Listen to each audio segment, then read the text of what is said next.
this is Christine. Thanks so much for tuning into my Mostly Keto Kitchen today. So today what I want to address is this question here. Is olive oil a good cooking oil?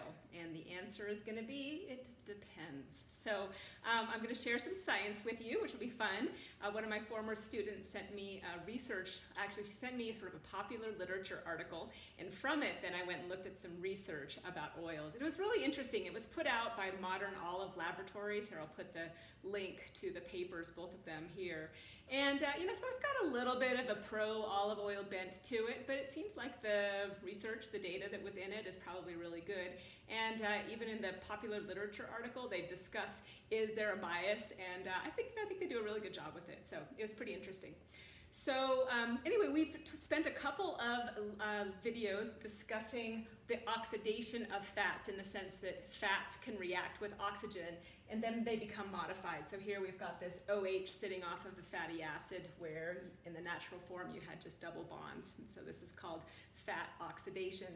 And when it has this shape over here, then it is no longer in its natural form, and so our bodies may not know exactly what to do with it, and it may end up accumulating. So for example, in plaques in our blood vessel, that's where a fat like that has been shown to accumulate, and that can lead to heart attacks and strokes. So we do want to pay attention to oxidized fat. So the neat data that came out of this paper was they looked at a bunch of different oils, and they looked at a bunch of different factors, smoke point and polar compounds that are formed and a bunch of different things. But the one that I thought was really interesting was oxidative stability. So meaning how unlikely is this oxidation reaction here to take place? And so I just sort of did a very sort of qualitative version of their data, but we've got sunflower oil, avocado oil, extra virgin olive oil, peanut oil, and coconut oil. And I put them in order of oxidative stability. So the sunflower oil was the least stable. Next was avocado. Olive oil and peanut oil were kind of in the middle, and then coconut oil was the most stable. And that makes sense. Coconut oil has very few double bonds. So coconut oil doesn't have these double bonds. The double bonds are what react with the oxygen. So coconut oil, saturated fat, no double bonds, very stable. And so that's why I would say it's probably the best oil to cook with, because it doesn't react with oxygen. But interestingly, we've got the peanut oil and the olive oil. Those are pretty stable, especially in comparison to the sunflower oil over here. And so probably the reason why the peanut oil and the olive oil are more stable, it's because they've got antioxidants in them. Peanut oil has a lot of vitamin E, and that can work as an antioxidant. And then we know there's a lot of phenolic compounds that are in olive oil, and so those things are probably also acting as antioxidants. So let's think about that word, antioxidant.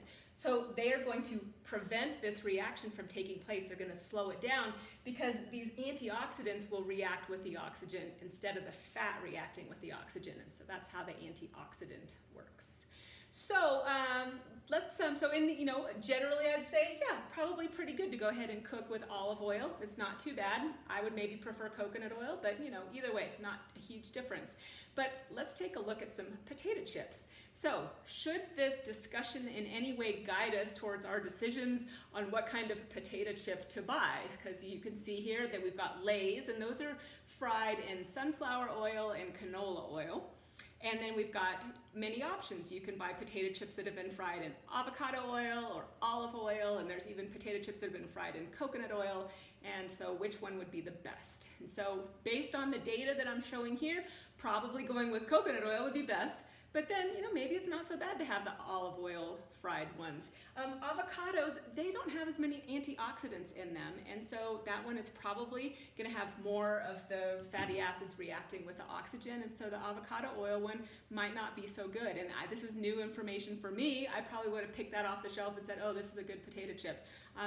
But let's just take a step back and think for a moment here. Are potato chips good in any way? Not really, right? So, I guess what my message here is, you can't really think of a there being a healthy option of the potato chip. It's pretty much unhealthy any which way that you look at it. Now, I'm not saying I don't eat them. I do eat them sometimes, but I just can't kid myself into thinking, oh, I'm getting the avocado oil one, or I'm having the olive oil potato chips, so this is healthy. No, it's not healthy. It's still just a junk food that we enjoy because it's crunchy and salty and it's delicious, but it's not health food. And I think it's particularly important to think about this in terms of if you are somebody who has had a heart attack, or you have heart attacks running in your family and you're concerned about it, or maybe if you're on a statin, those are things that put you into a category where I would say, don't do the potato chips. Don't risk having your fatty acids get modified this way and start accumulating in your blood vessels, because you're already going down this path to building up plaques and having a heart attack or a stroke. And so there's no reason to exacerbate that by eating foods that have oxidized fats in them. So that's my message. All right, thanks so much for tuning in. Appreciate it.